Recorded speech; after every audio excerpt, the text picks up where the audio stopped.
We're going to start January 2023. We actually took the first 2 weeks off of the year. We did not do an episode. So January, I think January 16th, around there was our first episode. So we had on January 16th, ChatGPT disrupts education. There was a New York Times article that came out, said alarmed by AI, chatbots, universities start revamping how they teach.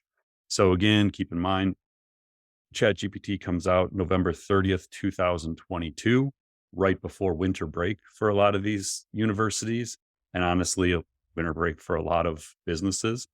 And so in December, there was a lot of scrambling to figure out what exactly is this technology? What impact is it going to have?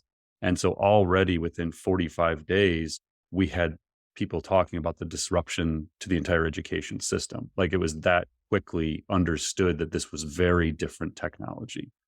January 17th, just a day later, we had news that Getty Images announced that it has commenced legal proceedings against Stability AI. So Stability AI is one of the companies building these foundational models, specifically image generation is the main thing they're involved in. They now have a language generation model as well.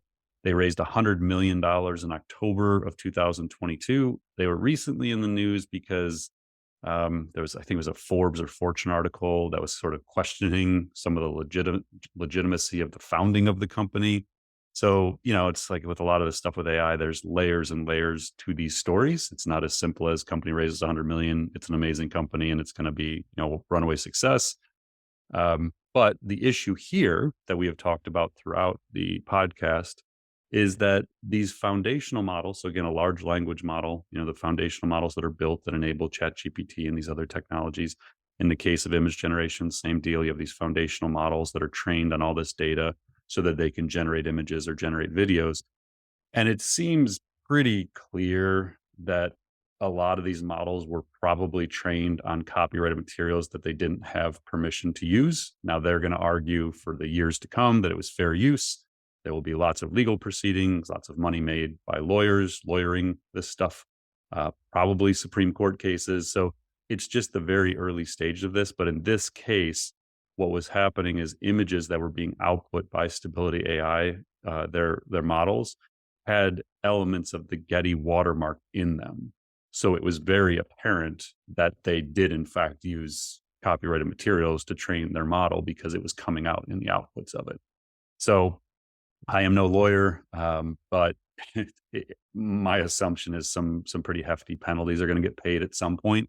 And this is just one of many lawsuits that are already in the works in this space.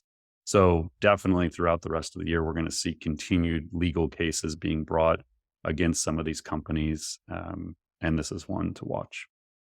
So January 28th. So January wasn't huge. I've got 3 items here in January. This is number 3 on our list. I wrote something called the Responsible AI Manifesto for Marketing and Business. And we dedicated, I think, a whole episode to this one in January. The premise here was that, when we wrote our book, Marketing Artificial Intelligence, it came out in summer 2022. We looked around and tried to find brands that had great responsible AI guidelines and principles to help lead their company. What we found was most of the time it was the tech companies that had these responsible AI guidelines. And so Google and Adobe, I think, are the 2 that we used in the book as examples. So theirs were more about the building of this technology. And what we were struggling to find was, where's the guidance for marketers and business leaders about responsibly applying this technology in their organization, for their brand, for their people? And so this was like one of those spur of the moment things. I'd been thinking about this for a couple of years. I got home, I think it was like a Friday, got home from the gym, and I just wrote this thing. And so I sent it to the team that day and I said, here, we're going to put this up like this weekend.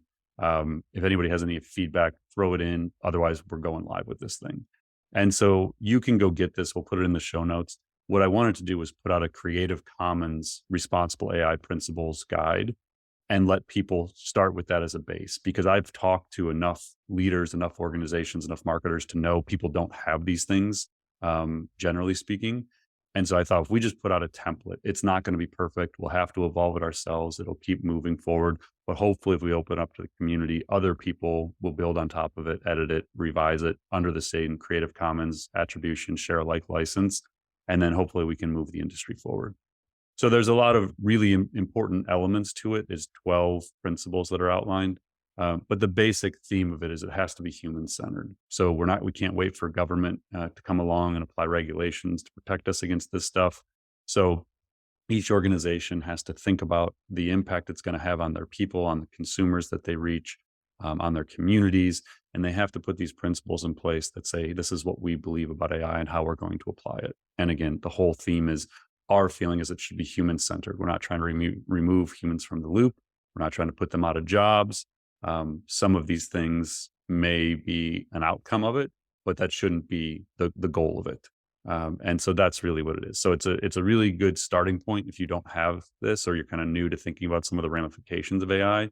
I would suggest go and check that out. And again, it's free and accessible on our site. Doesn't even require an email address. It's not a download. It's just on the site. So check that out. Again, Responsible AI Manifesto for Marketing and Business, January 28th. So that wrapped up January. Again, not a ton happening, sort of a slow build as everybody was trying to figure out what ChatGPT was and the impact it was going to have. I was having lots of conversations at that time with SaaS companies who were scrambling to figure out what this meant to their product roadmap and what generative AI was and how it was going to change, what they were doing in business. I thought a lot of venture capital firms started getting worried that the SaaS companies they were investing in had no idea what they were doing. And that is a pretty accurate assessment, largely, of where the SaaS industry was late in 2022, early 2023. So there was a lot happening behind the scenes. I was having lots of conversations with universities, school systems, boards, venture capitalists, CEOs, product leaders. So you could tell qualitatively that everything had changed, but we weren't seeing it necessarily yet play out in the news.